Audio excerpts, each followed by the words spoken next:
ইমাম আহমদ বিন হাম্বল রহমাতুল্লাহ আলাইহি উনি এক নয় দুই নয় বাবা ঘন্টা 3 থেকে বাবা 4 ঘন্টাও মতো উনি ওই চুলার পাশে দাঁড়িয়ে দাঁড়িয়ে না বসে তিনি তাসবিহ করেছিলেন। আর ওই যুবক ছেলেটার বাপজি মুখের দিকে লক্ষ্য করে দেখলেন বাবা যতবারই বাপজি আপনার রুটিটা উল্টায় ততবারই আলহামদুলিল্লাহ পড়ে, আর যখন রুটিটা তাওয়াতে দেয় তখন সুবহানাল্লাহ পড়ে।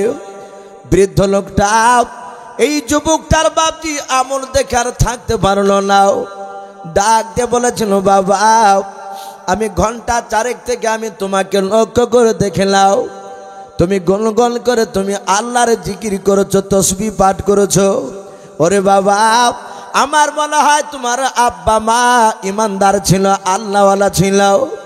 যুবক ছেলেটাকে বলেছিল বাবা তুমি কতদিন ধরে নামাজ পড়ছো? বলে চাচাও আমি আপনাকে চিনি না, আমি ছোট্ট থেকে আমি নামাজ পড়ি, আমার আব্বা মা নামাজ পড়তে বলেছিলেন তাই নামাজ পড়ি। ডাক দিয়ে বলেছিল বাবা তোমার আব্বা মা বেঁচে আছে কি এখনো? বলে না চাচা আমার আব্বা মা কেউ বেঁচে নাই, আমার আব্বা 1 বছর হলো ইন্তেকাল করেছে। ওগো আমার চাচা আমার মা আজ 3 মাস হলো দুনিয়ার বুক থেকে বিদায় নিয়ে চলে গেছে, কেউ বেঁচে নাই। ইমাম আহমদ বিন হাম্বল রহমাতুল্লাহ আলাইহি ডাক দিয়ে বলেছিলেন বাবা তোমার আব্বা মাকে তোমার মৃত্যুর আগে তোমাকে কোনো কি ওসিয়ত করে গিয়েছো মালাও? তোমাকে কি কোনো ভালো কাজ কথা বলে গিয়েছো মালাও? ওই যুবক ছেলেটা ডাক দিয়ে বলেছিল চাচা আমার মা ইন্তেকাল করার আগে আমার জন্য একটা নেই 2টা নয়, আমার মা আমার জন্য 50টা দোয়া করে গিয়েছে, বলুন সুবহানাল্লাহ। ডাক দিয়ে বলেছিল বাবা 50টা দোয়া করেছিল? বলে হ্যাঁ। ওই 50টা দোয়াকে তোমার মার কবুল হয়েছে একটুখানি বলাও। ওই যুবক ছেলেটা ডাক দিয়ে বলেছিল চাচা 50টা দোয়ার মধ্যে আমার মার 49টা দোয়া কবুল হয়ে গিয়েছে গো চাচা, আমি সচক্ষে দেখতে পেয়েছি, মাত্র একটা দোয়া এখনো কবুল হয় না, মাত্র একটা দোয়াই বাকি আছে। বৃদ্ধ লোকটা বলেছিল বাবা কোন দোয়াটা বাকি আছে একটু খুলে বলো। ডাক দিয়ে বলেছিল চাচা আমার মা ইন্তেকাল করার আগে বিছানায় যখন মৃত্যু সজ্জায় ছটফট করেছিল, আমার মা বিছানায় পড়ে থাকা অবস্থায় সেই সময় আমি বাজারে লোকেদের মুখে আমি শুনেছিলাম, বাজারে বহু মানুষ বলাবলি করেছিল গোটা পৃথিবীর মধ্যে সবচেয়ে বড় আলেম, ওই আলেমটার নাম ছিল ইমাম আহমদ বিন হাম্বল।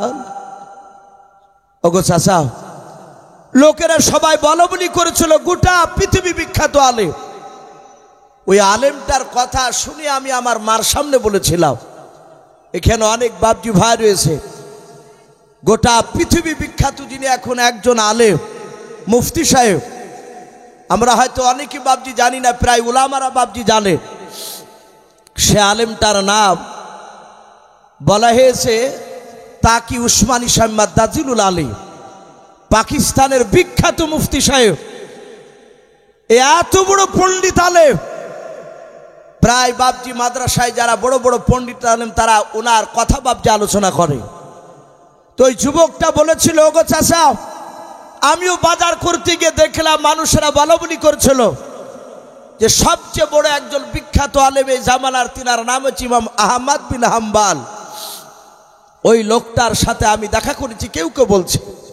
তা আমি আমার মাকে এসে বলেছিলাম মা আমারও বড় মনের তামান্না ইচ্ছা ওই বিখ্যাত পৃথিবী বিখ্যাত আলেমটাকে আমি একবার তার সাথে দেখা করে আমি তার সাথে কথা বলতে চাই, আমি তাকে মুসাফা করব, মা তুমি একটু দোয়া করো। সাথে হাতে আমার মা বিছনায় পড়ে আমার মাথা হাত দিয়ে 50 নম্বর দোয়া করেছিল, ওরে বেটা আমি তোর জুলুম দুঃখিনী মা, আমি তোর মাথা হাত দিয়ে দোয়া করে দিলাম, আল্লাহ রাব্বুল আলামিন ওই আলেমটার চেহারা না দেখে আল্লাহ যেন তোর মৌত যেন না দেয়, বলুন আল্লাহুম্মা আমিন। ওগো চাচা আমার মা আমাকে এই দোয়াটা করেছিল, 50 নম্বর দোয়া, এটা লাস্ট দোয়া, কিন্তু 49টা দোয়া কবুল হয়েছে। ওই পৃথিবী বিখ্যাত সেই আলেমটার সাথে আজ পর্যন্ত আমার দেখা হয়নি। ওই আলেমটা দেখা হলে আমার 50 নাম্বার আমার মার দোয়াটা কবুল হয়ে যাবে। কিন্তু যুবকটা জানে না, কিন্তু কথা বলছে কার সাথে ভাই একটু জোরে বলে? সেই ইমাম আহমদ বিন হাম্বল। তিনি এত বড় বুজুর্গ, অথচ উনি জানতে পারছে না।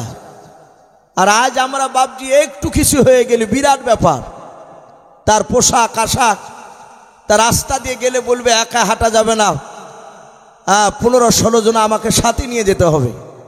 আমরা অনেক জায়গায় জালসায় যাই, বিভিন্ন জায়গায় বাপজি জালসাতে গিয়ে এক একটা জায়গায় সভাপতি ফোন করে, ঘরে বসে থাকি, হয় মাদ্রাসায় হোক মসজিদে হোক, যেখানে বসা জায়গা দেয়, বলে হুজুর রেডি হন।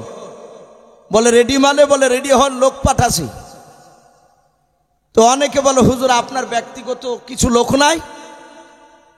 ভাই আমাদের ব্যক্তিগত লোক নাই, একটা মানুষ গেলেই যথেষ্ট। অনেক জায়গায় দেখা যায় হুজুরকে নিয়ে যাচ্ছে নারে তাকবীর দিতে দিতে দিতে দিতে বাপজি রাস্তাতে আপনার লোককে সরাতে সরাতে তাকবীরের ধ্বনি দিতে দিতে নিয়ে যায়, এরকম নাই অনেক জায়গায়? এত ক্যাপাসিটি দেখায়, যদি নারে তাকবীর না দেয় তবে রাগও করে যে এইভাবে বক্তা নিয়ে গেলে মানায় নাকি। এরকম অনেক হুজুরা রয়েছে। কিন্তু ইমাম আহমদ বিন হাম্বল এত বড় বুজুর্গ, ওই হোটেল মালিক যুবকটা চিনতে পারেনি, অথচ তার সাথে কথা বলছে। বৃদ্ধ আহমদ বিন হাম্বল মুচকে মুচকে হাসতেছেন আর বলছেন, বাবা তোমার মার আজ 50 নাম্বার দোয়াটা কবুল হয়ে গিয়েছে, বলুন সুবহানাল্লাহ। ওই যুবকটা ডাক দিয়ে বলেছিল, চাচা আমার মার 50 নাম্বার দোয়াটা কবুল কেমন করে হলো? কবুল তো হয় নাই। বলে বাবা তোমার মা যে ইমাম আহমদ বিন হাম্বলের কথা বলেছিল? বলে হ্যাঁ। ওরে বাবা আমি যে তোমার সামনে যে কথা বলতেছি, তোমার চুলের পাশে 1 নাই 2 নাই 4 ঘন্টা ধরে যে তোমার আগুনের তাপ আমি খাচ্ছিলাম বাবা, তুমি বারবার আমার মুখের দিকে তাকাছিলে, আমিও তোমার মুখের দিকে তাকিয়েছিলাম বাবা। আমি সে তোমার মার দোয়া করা নাম ইমাম আহমদ বিন হাম্বল, সেই পৃথিবী বিখ্যাত বড় আলেম মানুষেরা আমাকে বলে আমি ইমাম আহমদ বিন হাম্বল। জোরে বলুন সুবহানাল্লাহ। যুবক ছিল অবাক, বলে হুজুর আপনি? বলে হ্যাঁ বাবা। ছেলেটা আর কি করবো, আর ঠিক পাচ্ছে না। বলে হুজুর মাফ করবে, আমি আপনাকে ভালো জায়গা দিতে পারিনি, কারণ আমিও তো গরিব মানুষ, আমার যা পোশাক ছিল ঘরে তাই তো আপনাকে থাকতে জায়গা দিয়েছি। হুজুর মাফ করবেন, আপনি ওই অপর জায়গাতে একটু উঁচু জায়গায় বসুন। বলে বাবা আর বসা লাগবে না। এ ছিল ইমাম আহমদ বিন হাম্বল রহমাতুল্লাহ আলাইহ। পৃথিবীতে বড় বড় আল্লাহওয়ালা বুজুর্গ বাপজি এসেছে, এখনো আছে বর্তমান। যারা আল্লাহওয়ালা লোক তাদেরকে হয়তো বাপজি আমরা চিনতে পারি নাই, তাকে গুরুত্বই আমরা দিই না। যত সৎ হবে মানুষ বাপজি তাকে চিনতে পারে না। বর্তমান যে যত সিটার ভণ্ডা হবে তার দিকে মানুষ দেখবেন ছুটে বেশি। কথা বাস্তব না ভাই? একজন বিখ্যাত বুজুর্গ, তাকে মানুষ গুরুত্ব দিতে চায় না। বাপজি আমার সোনা লালেরা, ফেরেশতাকে বাপজি আপনি আমি যে দেখতে পাবো না তা নয়, যদি সেই রকম যদি আল্লাহওয়ালা হতে পারা যায়, এখনো বাপজি ফেরেশতাকে হয়তো দেখা দিতে পারে, আমরা হয়তো দেখতে পারি।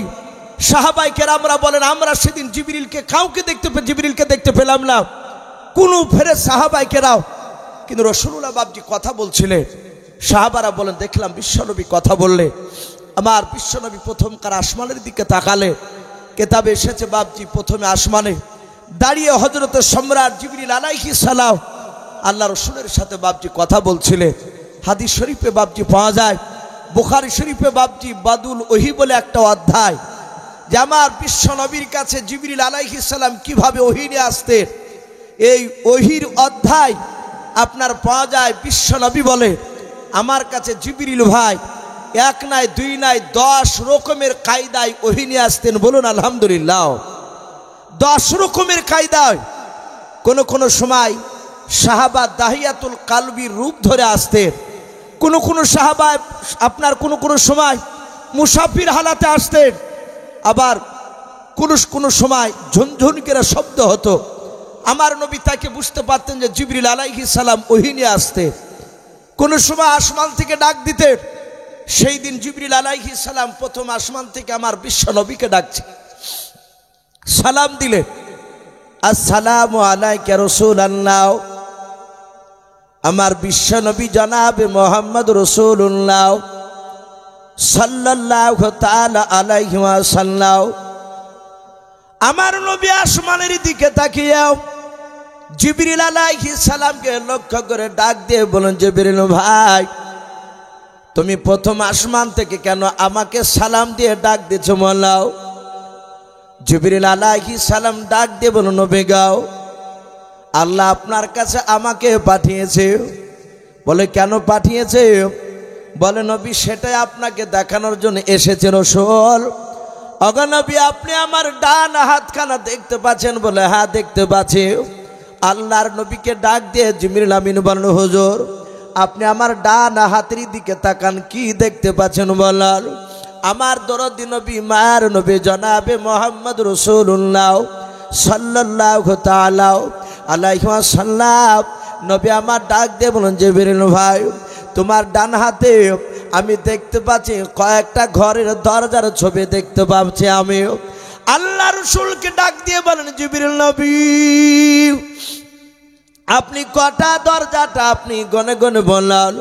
আমার বিশ্ব নবী দরদি নবী আমার ডাক দিয়ে বলেন, জিবরিল ভাই, আমি তোমার হাতের দিকে দরজাগুলো এক নাই দুই নাই আমি গনে গনে দেখলাম, তোমার দরজা হাতে এক নাই দুই নাই 7 ঘরের দরজার ছবি দেওয়া আছে। আল্লাহর নবী ডাক দিয়ে বলেন, ওগো জিবরিল ভাই, ওই দরজাগুলো কেন আমাকে দেখাতে নিয়ে এসেছো বলো? জিবরিল বলে, নবী গো, আপনি তাড়াতাড়ি বলুন জান্নাতটা কটা? বলে জান্নাত হচ্ছে 8টাও। ওগো দরদি নবী, জাহান্নাম কটা? বলে জাহান্নাম হচ্ছে 7টাও। জিবরিল ডাক দিয়ে বলেন, নবী ওই 7টা জাহান্নামের দরজা দেখেছেন? বলে হ্যাঁ। ওগো আল্লাহর নবী যে ওই এক এক করে 7টা জাহান্নামের দরজাও আপনার কাছে আল্লাহ দেখানোর জন্য আমাকে পাঠিয়ে দিয়েছে। ওগো আল্লাহর নবী যে আপনাকে দেখাতে বলেছেন, যা আমার বিশ্ব নবীকে দেখে দিয়ে এসো। ওই প্রথম নবী আদম আলাইহিস সালাম থেকে নিয়েও শেষ নবী জনাবে মুহাম্মদ রাসূলুল্লাহ সাল্লাল্লাহু তাআলা আলাইহি ওয়াসাল্লাম পর্যন্ত যত নবী রাসূল আমি পাঠিয়েছি, যা জিবরিল ওই 7টা দরজা দিয়ে কোন কোন নবীর উম্মাত এক শ্রেণীর বেঈমান উম্মাতি হবে, তাদেরকে দরজা দিয়ে আমি ঢোকাবো। তুমি তাদের নামগুলো আমার রাসূলকে দেখে নিয়ে এসো। ও নবীজি, তাই আমি আপনাকে দেখানোর জন্য এসেছি। আল্লাহর নবী জনাবে মুহাম্মদ রাসূলুল্লাহ সাল্লাল্লাহু তাআলা আলাইহি ওয়াসাল্লামের সাহাবারা বলেন, আমরা সকলেই চুপ করেছিলাম। আল্লাহর নবীজি কথা বলছিলেন, আমরা শুনছিলাম, কিন্তু ফেরেশতা জিবরিলের কথা শুনতে পাই না। আল্লাহর নবী বলেন, জিবরিল ভাই, তাড়াতাড়ি বলো ওই প্রথমকার দরজা দিয়ে কোন নবীর বেঈমান উম্মতি যাবে, একটু তুমি খুলে বলে দাও। হযরত জিবরিল আলাইহিস সালাম ডাক দিয়ে বলেন, নবী এই প্রথম নাম্বার দরজা নিয়ে হযরত আদম শফিউল্লাহ আলাইহিস সালাম, হযরত আপনার শীষ নবী আলাইহিস সালাম, হযরত দানিয়েল আলাইহিস সালাম, হযরত জাকারিয়া নবী আলাইহিস সালাম, এইভাবে বাবা বেশ কয়েকটা নবী রাসূলের নাম নিলেন আমার জিবরিল ভাই। ওই কয়েকটা নবী রাসূলের নাম নেওয়ার পর বলে, নবী এই সব নবীদের এক শ্রেণীর বেঈমান উম্মতি হবে, তারা প্রথমকার দরজা দিয়ে জাহান্নামে চলে যাবে। আল্লাহর নবী জনাবে মুহাম্মদ রাসূলুল্লাহ সাল্লাল্লাহু তাআলা আলাইহি ওয়াসাল্লাম ডাক দিয়ে বলেন, জিবরিল ভাই, তাড়াতাড়ি বলো 2 নম্বর দরজা নিয়েও কোন নবীর বেঈমান উম্মতিরা তাড়াতাড়ি যাবে, তুমি বলে দাও। জিবরিল ডাক দিয়ে বলে, নবী গো, 2 নম্বর দরজা দিয়ে হযরতে জাকারিয়া নবী আলাইহিস সালাম, হযরত হুদ নবী আলাইহিস সালাম, হযরত বাপজি ইদ্রিস নবী আলাইহিস সালাম, এইভাবে আবার বেশ কিছু নবী রাসূলের নাম করলেন। নাম করার পর ডাক দিয়ে বলুন হুজুর এই সব নবী রাসূলের এক শ্রেণীর বেঈমান উম্মতে হবে, তারা 2 নম্বর দরজা দিয়ে জাহান্নামে চলে যাবে। আল্লাহর নবী জনাবে মুহাম্মদুর রাসূলুল্লাহ সাল্লাল্লাহু তাআলা আলাইহি ওয়াসাল্লাম বলেন, জিবরিল ভাই 3 নম্বর দরজা দিয়ে কোন নবীর উম্মত যাবে বেঈমানরা একটু খুলে বলাও। হযরত জিবরিল আলাইহিস সালাম বলেন, নবী এই 3 নম্বর দরজাটা জাহান্নামের দরজাটার নাম হচ্ছে হামিয়া দুজকের দরজা। ওগো আল্লাহর নবীজি এই জাহান্নামের আগুন বড় ভয়ঙ্কর কঠিন। ওগো আল্লাহর নবী এই দরজা দিয়ে প্রথম হযরত নূহ নবী পয়গম্বর আলাইহিস সালাম, হযরতে আপনার লূত আলাইহিস সালাম এইভাবে বাপজি নাম করার পর বললেন এই সব নবী রাসূলের এক শ্রেণীর বেঈমান উম্মতেরাও তারা 3 নম্বর হাবিয়া দুজক দিয়ে জাহান্নামায় চলে যাবে। আমার বিশ্ব রাসূল চমকে উঠলেন। নবী বললেন, ওগো জিবরিল ভাই তুমি প্রথমকার দরজাটার তুমি নাম করলে না, দ্বিতীয় দরজাটার তুমি নাম করলে না, আর 3 নম্বর দরজাটা তুমি ফট করে বললে হুজুর এটা হাবিয়া দুজক। এই দরজা দিয়ে হযরতে নূহ নবী পয়গম্বর আলাইহিস সালাম আর লূত নবী আলাইহিস সালাম এই এক শ্রেণীর বেঈমান উম্মত তারা এদিক দিয়ে জাহান্নামে যাবে। হযরতে মুসা নবী পয়গম্বর আলাইহিস সালামের নাম করলেন না, শুধু লূত নবী আর নূহ নবী বললেন। আমার বিশ্ব নবী রহমতের নবী ডাক দিয়ে বললেন, ওগো জিবরিল তাড়াতাড়ি বলো এ হাবিয়া দুজক তো খুব খাতারনাক, খুবই কঠিন, আর এই আগুনে শুনে না এই জাহান্নামে যাবে। বলে হ্যাঁ। বলে কেন? বলে লূত নবীর উম্মতরা এমন কি অন্যায় করেছিল যে তারা ওই দিক দিয়ে জাহান্নামে যাবে, 3 নম্বর হাবিয়া দুজক দিয়ে তারা কঠিন জাহান্নামের আগুনে তারা শাস্তি ভোগ করবে। জিবরিল আলাইহিস সালাম বলছেন, ওগো রাসূল আপনি শুনবেন লূত নবীর উম্মতরা তারা কত বড় বেঈমান ছিল। লূত নবীর এক শ্রেণীর বেঈমান উম্মতিরা তারা এত জানোয়ার ছিল। কোরআন শরীফে বাপজি এসেছে উলাইকা কালা আনাও, এক শ্রেণীর বাপজি মানুষকে চতুষ্পায় জানোয়ারের চেয়ে খারাপ বলেছেন। হযরতে জিবরিল বলছেন, ওগো নবী লূত নবীর উম্মতরা খুব খেচড়া শয়তান ছিল। আল্লাহর নবী জনাবে মুহাম্মদ রাসূলুল্লাহ সাল্লাল্লাহু তাআলা আলাইহি ওয়াসাল্লাম ডাক দিয়ে বলেন, ওগো জিবরিল ভাই একটু লূত নবীর উম্মতের কথাটা একটু খুলে বলো। তার উম্মতদেরকে বিশ্ব নবীজির কাছে জিবরিল বলছেন তার উম্মতদেরকে কঠিনভাবে তাদেরকে আযাব দিয়ে তাদেরকে ধ্বংস করা হয়েছিল। আল্লাহর নবী বলেন, ওগো জিবরিল ভাই একবার তুমি খুলে বলো। বিশ্ব নবীকে ডাক দিয়ে বলছেন, হুজুর তাহলে শোনো, আপনারা হয়তো অনেকেই জানেন লূত নবী আলাইহিস সালামের জামানায় এক শ্রেণীর তার উম্মত বেঈমানেরা তারা ছিল। তারা বাপজি পুরুষে তারা খারাপ ব্যবহার করত, নারীর দিকেও তো লোভ ছিল না তাদের। সঙ্গে সঙ্গে মহান রব্বুল আলামিন লূত নবীর উম্মতের ওপর এত নারাজ হয়ে গিয়েছিলেন, এত রাগান্বিত হয়েছিলেন, কিতাবে লিখেছে মহান রব্বুল আলামিন রাসূলকে বলছেন, জিবরিল ওগো নবী আল্লাহ রাব্বুল আলামিন যখন একেবারে রেগে গেলেন সাথে হাতে মহান রব্বুল আলামিন জিবরিলকে ডেকে বললেন, জিবরিল শুধু তুমি নয় তোমার সাথে আর একজন ফেরেশতাকে আমার নাও। কোন মুফাসসিরে কেরাম লিখেছেন হযরতে মিকাইল আলাইহিস সালাম এসেছিলেন, আবার কেউ বলেছেন না জিবরিলের সাথে মিকাইল নেই অন্য একটা ফেরেশতা এসেছিলেন। আল্লাহ ডেকে বলেন, হে জিবরিল আর আরেকজন ফেরেশতা তোমরা 2 জনাই যাও, তোমরা 14 থেকে 15 বছরে যুবকের রূপ ধরে একেবারে ছেলে মানুষের চেহারা ধরে তোমরা লূত আলাইহিস সালামের যাও, ওর যে খাজুরের বাগান আছে সেই বাগানের কাছে গিয়ে তোমরা দাঁড়াবে। হে জিবরিল শুনে নাও, তোমরা যে 2 জন ফেরেশতা তোমরা যে মানুষ রূপ ধরে যাচ্ছ এ পৃথিবীর কোনো মানুষ জানতে পারবে না, এমনকি আমার লূত নবী আলাইহিস সালাম পর্যন্ত সেটা আমি জানতে দিব না যে তোমরা মানুষ, এ তোমরা ফেরেশতা এটা জানতে পারবে না, কিন্তু জানবে যে এ তোমরা হয়তো মানুষ। যাও আমি যে কোনো কায়দায় লূত নবীকে আমি তোমাদের কাছে আমি পৌঁছে দেব। কিন্তু একটা কথা জিবরিল মনে রাখো, লূত নবী আলাইহিস সালামের সাথে যখন তোমাদের সাক্ষাৎ হবে লূত নবী তোমাদেরকে নিশ্চয় লূত নবীর বাড়িতে নিয়ে যাবে, আমি সে বাড়িতে নিয়ে যাওয়ার ব্যবস্থা করে দেব।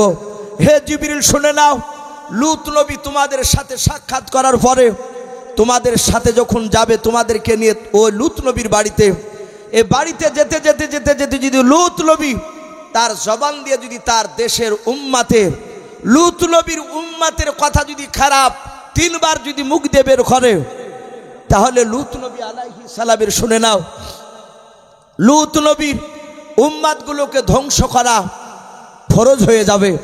যা তুমি লূত নবীর উম্মাতকে ধ্বংস করে দিবা, শেষ করে দিবা, আমি আল্লাহ তার উম্মাতকে আর বেঁচে রাখার অধিকার আমি দিব না। শোনো, 3 বারের বেশি 3 বারে যদি কম বলে তাহলে কিন্তু ধ্বংস করবা না, আর এটা জানতে দিবা না লূত নবীকে। আল্লাহ রাসূল বলেন, ওগো জিবরিল ভাই, তারপরে লূত নবী আলাইহিস সালাম উনি আপনার বাড়িতে আছেন, আর 2 ফেরেশতা জিবরিল আর আরেকজন ফেরেশতা 14 থেকে বাপজি আপনার 15 বছর, কোন রাবি লিখেছেন 16 বছরের মতো সুন্দর ফুটফুটে চেহারা সুরাত নিয়ে তারা খাজুর গাছের বাপজি গুড়িতে দাঁড়িয়ে আছে। আর যেই খাজুর গাছের গুড়িতে দাঁড়িয়ে আছে, ওই খাজুর গাছের গুড়িতে বাপজি লূত নবীর 2টো মেয়ে, তারা ঘুরতে ঘুরতে এসে দেখছে তাদের এই 2 ফেরেশতাকে। এই অপরিচিত মানুষ দেখে লূত নবীর 2 বিটি, তারা ছিল ইমানদার, তারা ছুটি গিয়ে বলছেন, আব্বাজান, আমাদের খাজুর বাগানে দেখলাম 2 জন অপরিচিত মানুষ, তারা ছোট ছোট ছেলে, প্রায় 14 থেকে 16 বছর বয়স হবে। ওগো আব্বাজান, আমাদের মনে হয় ছেলে 2টো রাস্তা ভুল করে চলে এসেছে, ওরা আমাদের দেশের মানুষ নয়, ওরা ভিন দেশের মানুষ। লূত নবী বলল, কেউ দেখেনি? বলে না। বলে সর্বনাশ হয়ে যাবে যদি দেশের লোকেরা জানতে পারে, তাহলে ওদেরকে তার ভালো করে রাখবে না, ওদের সাথে খারাপ ব্যবহার করতে যাবে, আর খারাপ ব্যবহার করতে গেলি তাহলে এটা আমাদের দেশের বদনাম হয়ে যাবে। আমার উম্মাতরা একই তো গুনাতে জড়ে গেছে, আর ওই গুনাতে জড়ে যাবে। লূত নবী আলাইহিস সালাম একটা চাদর হাতে করে নিয়ে, যে সমস্ত বিদেশি মেহমান আছেন আপনাদের সকলের জন্য আহারের ব্যবস্থা করা হয়েছে, আপনারা সকলে আহার গ্রহণ করে যাবেন। যে সমস্ত বিদেশি মেহমান আছেন আপনাদের সকলের জন্য আহারের ব্যবস্থা করা হয়েছে, আপনারা দাওয়াত গ্রহণ করে যাবেন। আমাদের স্টেজের ডান দিকে খাওয়া দাওয়ার ব্যবস্থা আছে, আপনারা সকলে দাওয়াত গ্রহণ করুন, আহার শেষ করে খাওয়া দাওয়া করে তারপরে এসে বসবেন। ভাই আমি বলছিলাম, লূত নবী আলাইহিস সালাম একটা বড় চাদর কাঁধে করে নিয়ে সোজা দৌড়ে চলে আসলেন। আসার পর সালাম দিলেন, বলুন আলহামদুলিল্লাহ। ওরা 2 ফেরেশতা বাপজি, তারা মানুষ রূপ ধরে দাঁড়িয়েছিল, সালামের উত্তর দিলে লূত নবী আলাইহিস সালাম তাদের 2 জনকে ধরে বলল, ভাই মনে হয় তোমরা আমাদের এই গ্রামের নয়। লূত নবী আলাইহিস সালামের কথা শুনে তারা 2 জন ফেরেশতা উত্তর দিলে যে আমরা 2 জন আপনাদের গ্রামের নয়। তাদের কিন্তু মিথ্যা বলা হচ্ছে না, তারা সত্যই বলে। লূত নবী জানতে পারলো না, হয়তো বুঝতে পেরেছে এরা ভুল করে চলে এসেছে।